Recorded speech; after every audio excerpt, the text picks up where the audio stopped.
Bien. Doctora Melissa, bienvenida. La Sociedad de Médicos Adscritos del Hospital Civil de Guadalajara, Fray Antonio Alcalde, le da la bienvenida a esta sesión virtual que realizamos cada martes con temas interesantes de actualización médica y que realmente son innovadores en el sentido de que cada uno de nuestros invitados especialistas trae lo más nuevo sobre lo que es el abordaje científico y el abordaje clínico de las patologías que se manejan a nivel mundial y también en nuestro Hospital Civil de Guadalajara, Fray Antonio Alcalde. Quiero decir que la doctora Melissa es egresada de nuestra Universidad de Guadalajara, realizó la especialidad en pediatría en el Hospital Civil de Guadalajara, Fray Antonio Alcalde, y posteriormente completó la subespecialidad en neurología pediátrica en el Instituto Nacional de Pediatría. Cuenta con una alta especialidad en epilepsia pediátrica realizada en London Health Science Center en Ontario, Canadá, avalada por University of Western Ontario. Es electroencefalografista certificada por el Consejo Canadiense de Neurofisiología Clínica y Neurología Pediátrica, certificada por la Academia Mexicana de Neurología. Actualmente es encargada de la Clínica de Epilepsia Pediátrica y de la Clínica de Dieta Cetogénica del Hospital Civil de Guadalajara, Fray Antonio Alcalde. Estos son pocos de los datos que puedo decirles porque es muy amplio el currículum de la doctora. Como ya lo hemos visto, la doctora es muy joven y realmente bastante preparada. Creo que esto es algo de reconocerse. Y doctora, nos da mucho gusto tenerla aquí presente y damos pie al inicio de esta sesión. Bienvenida, doctora Melissa. Es un placer que esté con nosotros. ¿Qué tal? Buenos días. Muchas gracias por la presentación, doctor Sunyeki, y es un honor para mí estar aquí. Y creo que, bueno, podemos entrar de lleno al tema.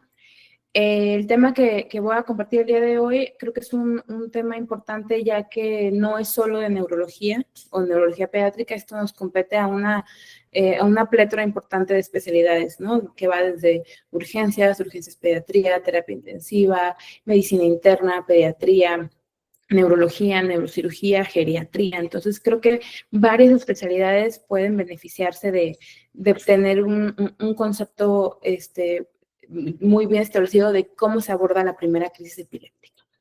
Entonces, vamos a empezar para hacerlo un poquito más dinámico con un caso clínico, ¿vale? Esta es una femenina de 18 años, sin antecedentes de relevancia. Ella se encontraba en la universidad y mientras se encontraba en la universidad presenta una caída al piso y un evento, ¿no? Este evento se describe como un aumento de tono de las 4 extremidades y una cianosis peribucal que duró aproximadamente 1 minuto y después de eso la paciente tenía mucho sueño. No refieren que haya habido pérdida de control de esfínteres, pero pues al ser esto algo que nunca había pasado, la llevan a urgencias. Y en cuanto llega a urgencias, la realidad es que la paciente ya estaba prácticamente de regreso a su basal. O sea, estaba normal y su exploración neurológica era totalmente normal. Al interrogatorio ya a la paciente ya refiere no haber, no recordar el evento y que tiene mucho dolor de cabeza y se siente muy cansada. Lo único antecedente importante es que la paciente se la pasó toda la noche estudiando para un examen y que solamente durmió 2 horas. Entonces, bueno, sabemos que esta plática es de crisis epilépticas, pero creo que sí vale la pena hacer este paréntesis. Y primero lo primero, ¿no? ¿Realmente esto es una convulsión o convulsionó? ¿Por qué menciono este punto? Porque a lo mejor, aunque parece muy obvio o muy franco que fue una crisis, es importante mencionar que unas cortes demuestran que hasta 20-40% de los pacientes con diagnóstico de epilepsia ya establecido y ya con tratamiento realmente ni siquiera tienen un diagnóstico como tal de epilepsia, o sea, no tienen crisis convulsivas. Y dentro de los diagnósticos diferenciales o de los enfermedades más comúnmente diagnosticadas como epilepsia, se encuentran el síncope y las crisis no epilépticas, las previamente conocidas como crisis psicógenas, ¿no? Y hablando de esto, el término seizure mimics, o son estos mimetizadores de crisis, es bien importante tenerlos en mente. Específicamente en pediatría, no me voy a meter mucho en el tema, pero si hay pediatras aquí en esta plática, primero hay que ver que depende de la edad, ¿ok? Es decir, si es un neonato, un lactante, un escolar, un preescolar, van a ser los probables diagnósticos diferenciales que tenemos que descartar antes de hacer el diagnóstico de epilepsia. Sin embargo, en adultos o en cualquier edad, también puede haber estos seizure mimics que tenemos que tener siempre, pues muy presentes al momento de hacer un diagnóstico, ¿no? Hablando un poquito más del síncope, porque es el más frecuente y si pueden ver en mi diapositiva previa, es el que puede realmente afectar en cualquier edad, pues afecta hasta el 25 al 40% de la población. O sea, es muy alto. O sea, más o menos 3 de cada 10 personas a lo largo de su vida pueden presentar un síncope. Entonces, incluso pequeñas cortes, o sea, las cortes de epilepsia pueden presentar contaminación, es decir, tener tanto epilepsia como síncope. Y es importante por eso hacer un interrogatorio bien dirigido, incluso cuando ya el diagnóstico de epilepsia está establecido, ¿no? Otra cosa es, tenemos esta creencia que el síncope y las crisis convulsivas se presentan de maneras muy distintas, pero hay que saber que en el síncope también puede haber mioclonías, automatismos orales, una versión cefálica e incluso de manera rara una incontinencia urinaria. Entonces, nada más un poquito para que entiendan por qué el síncope se puede presentar así. Un síncope puede causar una crisis convulsiva y una crisis convulsiva puede causar un síncope. Y es nuestro trabajo ver cuál fue primero. Si una crisis que me causó un desmayo por una asistolia o un síncope que por una anoxia me causó una crisis. Esto es ya sea una crisis epiléptica anóxica o anóxica epiléptica. Es complejo, pero nada más es importante ver que incluso no toda convulsión es epilepsia, ¿vale? Vamos a continuar con este caso. Entonces, al interrogatorio ya dirigido, la paciente dice que se encontraba sentada cuando ocurrió el evento, que no tuvo ningún síntoma prodrómico, o al menos ella no se acuerda, y preguntándole a un acompañante, el cual evidenció los ojos, dijo que estaban los ojos, la crisis, dijo que los ojos estaban hacia arriba, sus extremidades rígidas y que se movían de manera rítmica. Insisto, no hay historia de eventos similares previos. Entonces, aquí con esto, pues bueno, creo que tenemos un poquito más de datos ya de saber que esto parece ser una crisis epiléptica y no un síncope. ¿Por qué? Pues no hubo pródromos, la paciente estaba sentada, lo cual no descarta un síncope, pero es más raro, y pues los movimientos que describe son muy característicos, ¿no? Nada más, no me voy a meter mucho, pero compartiéndoles a todos la clasificación de crisis epilépticas, recientemente modificada. En abril 2025 se estableció la nueva, una vez más, la nueva clasificación de crisis epiléptica. La última actualización había sido en 2017. Y pues bueno, nada más para describir que nuestro paciente, por lo que parece describirnos, parece tener una crisis generalizada tónico-clónica, ¿ok? Vale la pena, creo que revisen este paper porque sí es reciente y hay algunas modificaciones. Nada más, digo, porque es nuevo, me voy a meter un poquito más. Las divide en focales, desconocidos si focal o generalizado y generalizado. Y una vez después las focales las divide con o sin alteración del estado de conciencia o con posterior con una crisis tónico-clónico bilateral posterior. Y bueno, aquí tenemos, lo primero que tenemos que hacer, regresando al caso y realizando el abordaje de la primera crisis, es ver si esto fue una crisis provocada a una crisis aguda sintomática. ¿A qué me refiero?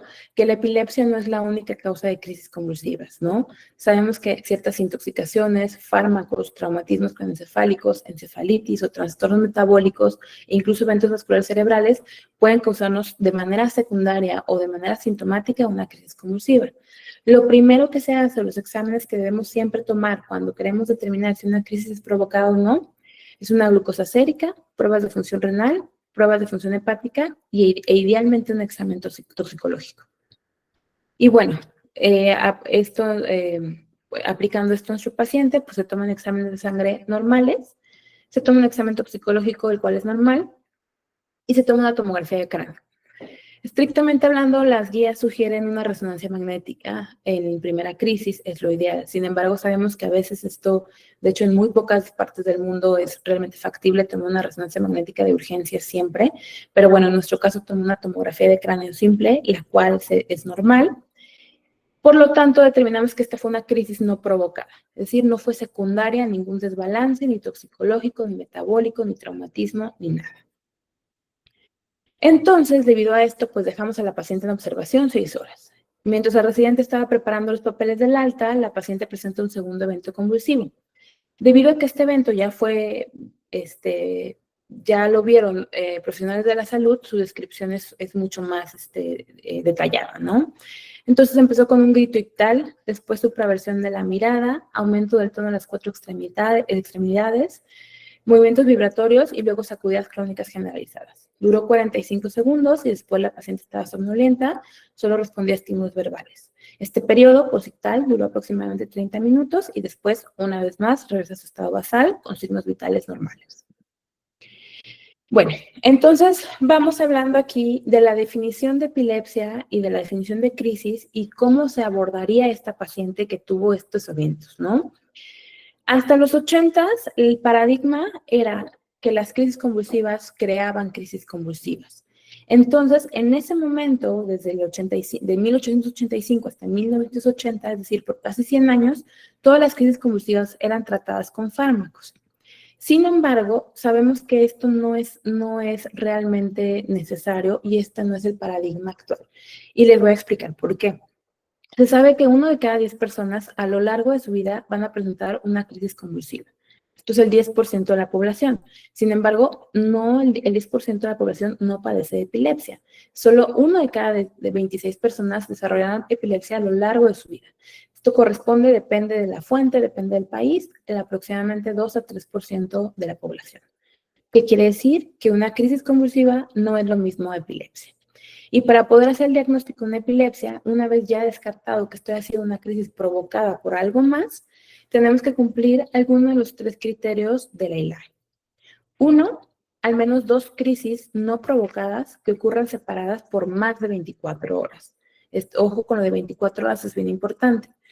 2, una crisis no provocada con una probabilidad de más crisis en los próximos 10 años, similar a que si yo tuviera 2 crisis no provocadas. Esto suena un poquito enredoso, pero en términos prácticos es una crisis con una probabilidad del 60% de tener una segunda crisis. Y ahorita vamos a ver de dónde sale ese 60% y cómo podríamos calcular. Y tercero, el diagnóstico de un síndrome epiléptico, ¿no? Entonces, ¿por qué 2 crisis? ¿Por qué a partir de 2 crisis no provocas el diagnóstico de epilepsia? ¿Por qué no 1? ¿Por qué no 3? ¿Por qué no 7? Bueno, este es un estudio que se hizo en 98, en donde estudiaron los pacientes el riesgo de recurrencia de crisis a lo largo de 100 meses, después de la primera crisis y después de la segunda y la tercera crisis.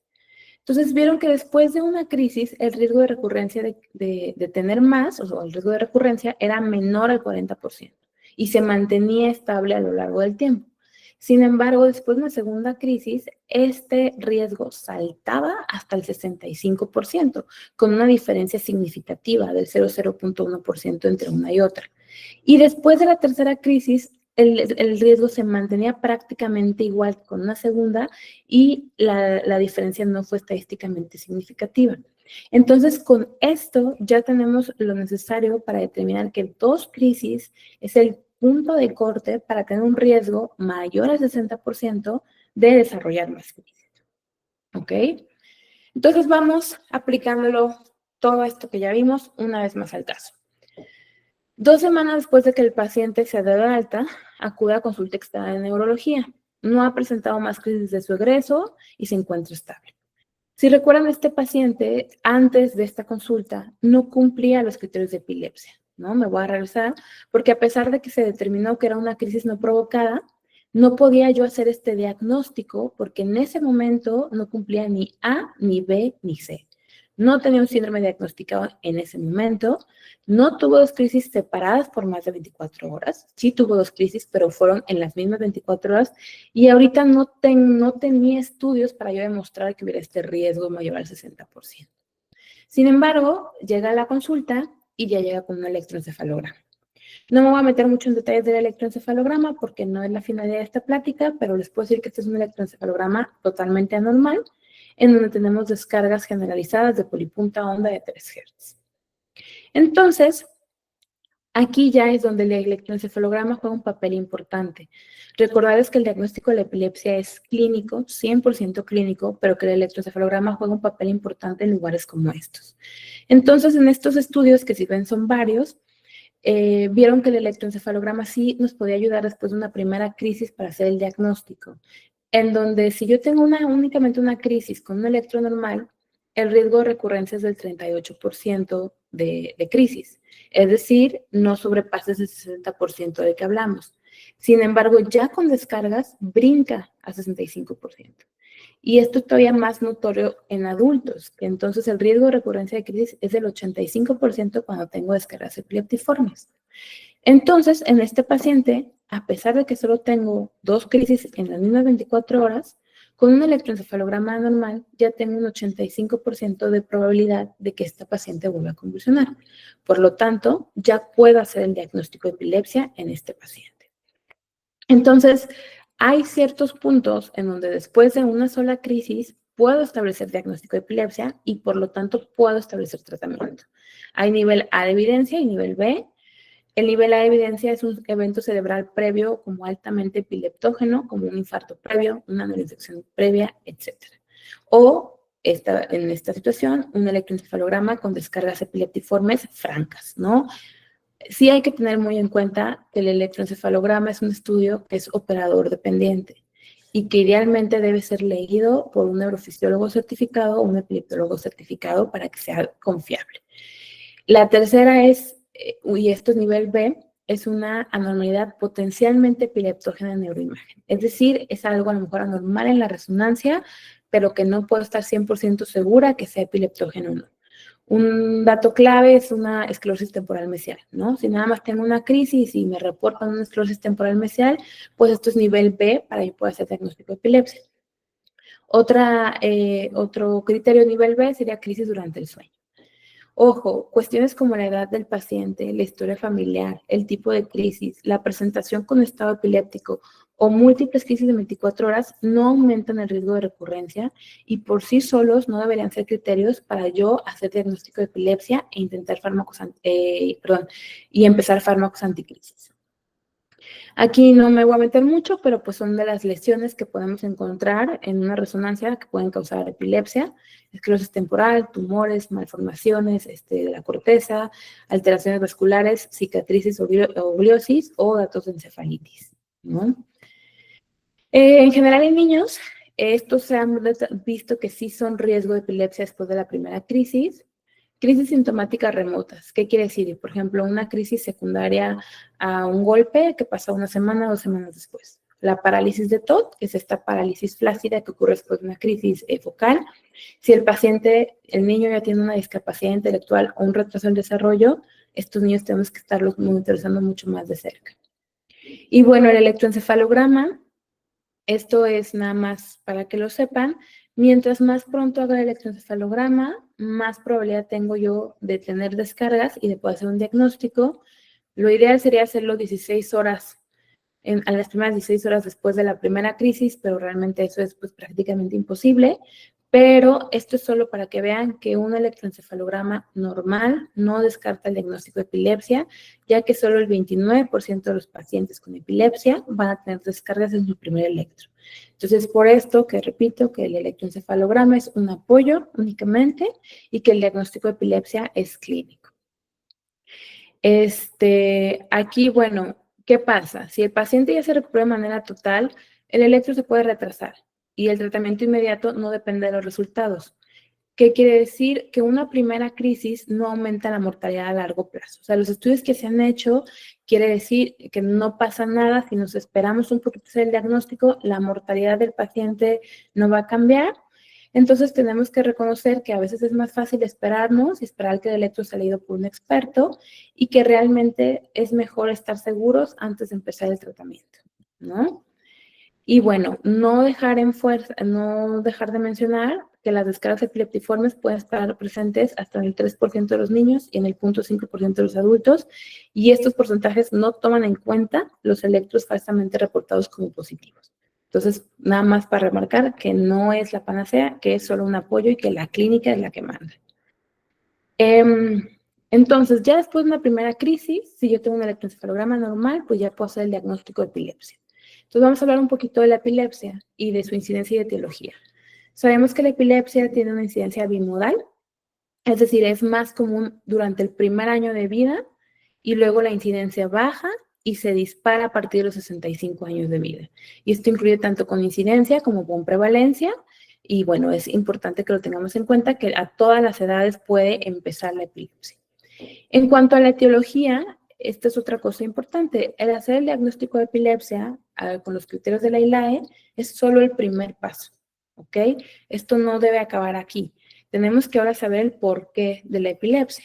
Y en general, un porcentaje importante son estructurales, el 37%, 20% van a ser genéticos o presumiblemente genéticos, pero un buen porcentaje, 36%, a pesar de hacer todos los estudios, van a quedar como causa desconocida.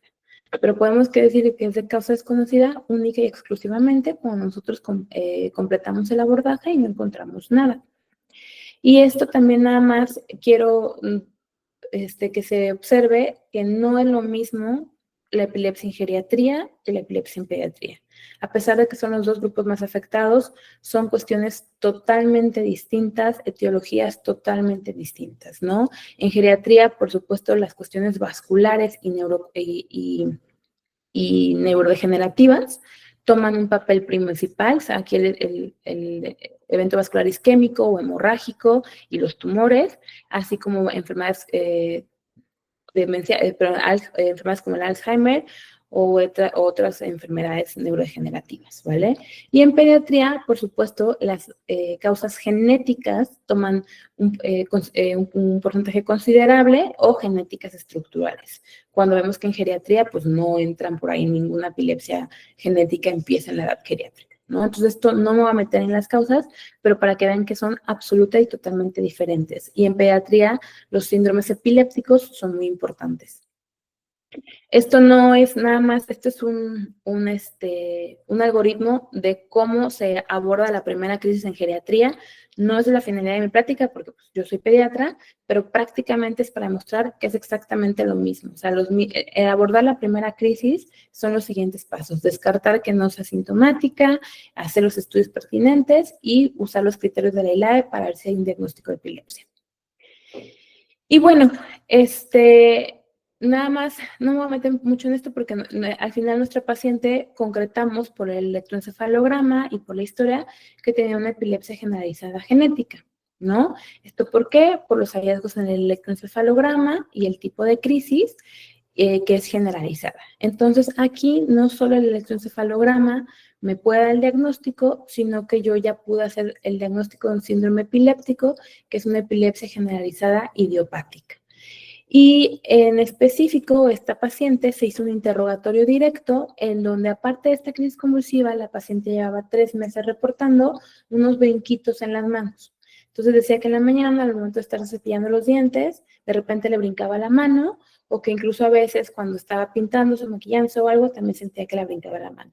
Nunca le habían llamado la atención, y esto es característico en la epilepsia mioclónica juvenil, que los pacientes como que no prestan atención a eso, y no es hasta que tienen la primera crisis generalizada y que un neurólogo o un médico hace un interrogatorio dirigido de estos brinquitos que son mioclonías que se llega al diagnóstico. Entonces, en el caso de nuestro paciente específico, aún después de una sola crisis, pudimos hacer un diagnóstico de un síndrome epiléptico, que es epilepsia mioclónica juvenil, e incluso de una etiología, porque se desconoce que estas epilepsias son genéticas, ¿no? Entonces, no requerimos de mayor abordaje, de mayores estudios, simplemente una muy buena historia clínica dirigida y un electroencefalograma bien reportado.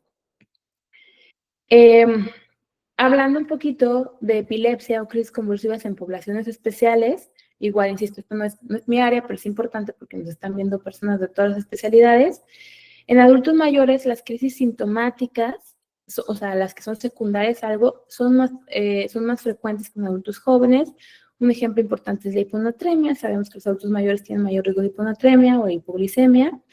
Y aunque las epilepsias generalizadas genéticas, o sea, como la que tenemos la paciente previa, no inician en esta edad, sí puede haber un descontrol a esta edad. Entonces, sí es importante la historia clínica, porque estas epilepsias a veces pueden estar controladas por muchísimos años y entonces hasta la edad geriátrica tener un descontrol. Entonces, es importante tener una historia clínica, ¿no?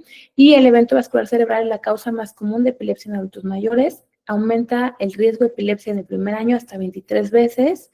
La mayoría de las crisis son focales y eso dificulta el diagnóstico oportuno porque a veces son solo detención del comportamiento o cambios muy sutiles que a lo mejor en adultos mayores no estamos tan acostumbrados a ver o interrogar. Y otro punto importante es la epilepsia y la demencia. porque están relacionadas. La demencia, especialmente Alzheimer, es una causa común de epilepsia. La prevalencia de epilepsia en demencia es del 5% y la prevalencia de demencia en epilepsia es del 8 al 17%. Entonces, ambas son factor de riesgo para desarrollar la otra. Sobre todo el Alzheimer familiar de inicio temprano tiene un riesgo altísimo de epilepsia, 87 veces mayor que la población general. También de demencia vascular, también conlleva un riesgo. Y en los pacientes con demencia frontotemporal, pues un 2% puede tener epilepsia, para tenerlo muy en cuenta. Otro grupo especial, que no me voy a meter mucho, pero son los neonatos. Aquí solo quiero decirles que todo lo que les dije, que la epilepsia es un diagnóstico clínico y que la clínica es la que manda, esta es la excepción a la regla, ¿no? Los neonatos se cuestan aparte, el diagnóstico de epilepsia se hace totalmente distinto y aquí es indispensable un electroencefalograma y también la mayoría de las causas son crisis sintomáticas, siendo la primera causa la encefalopatía hipóxico-isquémica. No es la finalidad de la palática, pero solo para que vean que incluso dentro del área de pediatría, el área de neonatología es punto y aparte. Y bueno, tampoco es mucho, no nos vamos a meter mucho en el tratamiento farmacológico, pero sí quiero ver cómo es que decidimos qué medicamento iniciar. No es solo depende de la parte médica. Creo que hay varios puntos que tenemos que tener en cuenta. Primero, las características individuales del paciente, obviamente, edad, sexo, comórbidos, alergias, embarazo, estado de ánimo. El tipo de crisis, si son focales, generalizadas, si tiene un síndrome epiléptico en específico o un gen en específico. Y pues también la farmacoeconomía es algo que no tenemos que dejar de pensar, ¿no? Un medicamento que aunque sea el ideal para el paciente, si el paciente no lo puede costear o conseguir, pues deja de ser el medicamento ideal. Siempre es importante, realmente al inicio de la epilepsia, el tratamiento puede ser iniciado no necesariamente por un neurólogo, por un médico internista, por un pediatra, puede ser iniciado, pero siempre es importante saber los mecanismos de acción de los antiepilépticos. Me gusta mucho esta diapositiva, a lo mejor le falta agregar algunos nuevos medicamentos, pero nada más para remarcar lo importante que es saber los mecanismos de acción de los medicamentos que estamos indicando. Siempre saber mecanismo de acción y efectos adversos. No solo de antiepilépticos o anticrisis, perdón, sino de cualquier medicamento que recetemos. Y en general, a grandes rasgos, los medicamentos se dividen en crisis de amplio espectro, que son buenos tanto para crisis focales, generalizadas y para la mayoría de síndromes epilépticos, o más dirigidos. Es decir, que son solo para ciertos tipos de crisis o ciertos síndromes epilépticos. Generalmente, cuando empezamos el abordaje de epilepsia y cuando empezamos un medicamento que todavía no sabemos bien por dónde estamos, solemos irnos a los de amplio espectro, ¿no? Y bueno, nada más como conclusiones, y pues, creo que va a quedar bastante tiempo para preguntas. La epilepsia es una enfermedad neurológica frecuente con alta prevalencia e incidencia en ambos extremos de la vida. Esta es otra cosa, no es una enfermedad rara, no es una enfermedad poco común. 1 en 26 es un número significativo, entonces para siempre tenerla en cuenta, ¿no? Otro es, no toda alteración súbita del estado de conciencia es una crisis convulsiva, ni toda crisis convulsiva es una epilepsia. Sabemos que cosas como el síncope, las crisis no epilépticas, ataques de pánico y en niños muchísimas causas pueden parecer crisis convulsivas y que incluso aunque sea una franca crisis convulsiva, esto no quiere decir que cumpla criterios de epilepsia y por lo tanto quiere decir que no se debe iniciar ningún tratamiento. Ante la duda diagnóstica, si yo no sé si esto fue un síncope, si esto fue una crisis, si esto fue provocado o no, a veces nuestra mentalidad puede ser, bueno, mejor le doy medicamento en lo que son peras o manzanas. La realidad es que no. La realidad es que ante la duda diagnóstica hay que esperar. ¿Por qué? Ya vimos que tener una segunda crisis no aumenta mortalidad, no aumenta morbilidad, especialmente en niños, que niños realmente siempre están vigilados y supervisados. Y acordarnos que el diagnóstico de epilepsia es un diagnóstico para toda la vida. Una vez que yo le doy un diagnóstico de epilepsia a una persona, ese diagnóstico ya no se quita, raras veces se recuestiona o se reaborda. Entonces, mejor ante la duda diagnóstica hay que esperarnos. Un buen abordaje y una historia clínica completa son indispensables, esto ya lo sabemos, y es importante saber que no hay un fármaco ideal. No hay un fármaco que sea el mejor de todos, no hay un fármaco que es superior a otros, Y la elección de qué fármaco anticrisis tenemos que dar tiene que ser 100% individualizada. Y bueno, sería todo de mi parte y muchísimas gracias. Muchas gracias, doctora Melissa, por esta excelente presentación. Sabemos que nuestro hospital es un hospital de tercer nivel, un hospital de concentración de pacientes, que recibimos pacientes de todo el occidente del país y que cada vez tenemos más afluencia de este tipo de casos, de este tipo de situaciones, para lo cual sabemos que con su apoyo, doctora, vamos a poder resolver bastantes de ellos y que estamos en las mejores manos con el servicio a su cargo. Dejamos unos minutos para preguntas y respuestas que pudieran hacerse y comentarios a la doctora. Primero agradeciendo de nueva cuenta que haya tomado un espacio para poder estar con nosotros. Aquí José Iván Monjo dice, buenas tardes, doctora. Le manda saludos. ¿Qué tal? Bueno, Esperamos a ver si alguien más levanta la mano. Dice Jorge Alejandro Manrique Vargas. Muchas felicidades, doctora. Excelente ponencia. muchas gracias. ¿Alguien más tendrá por ahí alguna pregunta?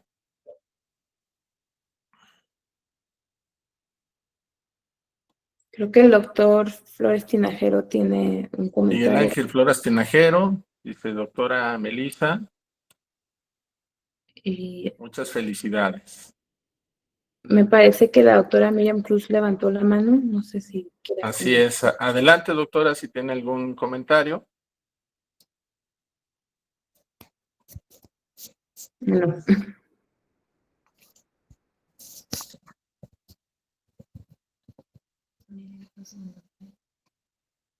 Bien. Bueno, si no hay más intervenciones, le agradecemos. Dice Alicia, yo tengo una duda. Si las crisis no son presenciadas por el personal médico, pero son referidas por los familiares como múltiples eventos previos, ¿se difiere el inicio del tratamiento? No, ahí la historia, bueno, muchas gracias Alicia por la pregunta, ahí la historia clínica es fundamental, ¿no? No tenemos que nosotros presenciarlas para determinar, pero sí tenemos que hacer un interrogatorio dirigido. Es decir, no solo quedarnos con que el paciente dice que convulsionó, y es ahí donde el interrogatorio semiológico es importantísimo. ¿A qué me refiero? Preguntar cuándo pasó, si dormido o despierto, qué movimientos hacía, cuánto duró, qué pasó después de la crisis, si hubo periodo postictal o no, si hubo pérdida de control esfínteres. Son muchos los datos que yo puedo capturar de la historia clínica que me pueden apoyar en el diagnóstico.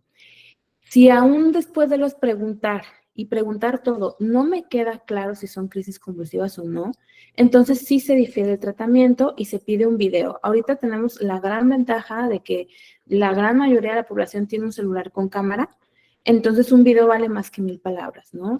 Hay veces que al hacer el interrogatorio, la clínica de epilepsia es clara y con eso podemos empezar un tratamiento, pero cuando no nos queda claro, entonces sí hay que diferir, hay que pedir un video, hay que educar a la persona de cómo tomarlo, etcétera, y sí diferir tratamiento. Bien. Dice Alicia, muchas gracias, felicidades. ¿Alguien más tendrá algún comentario?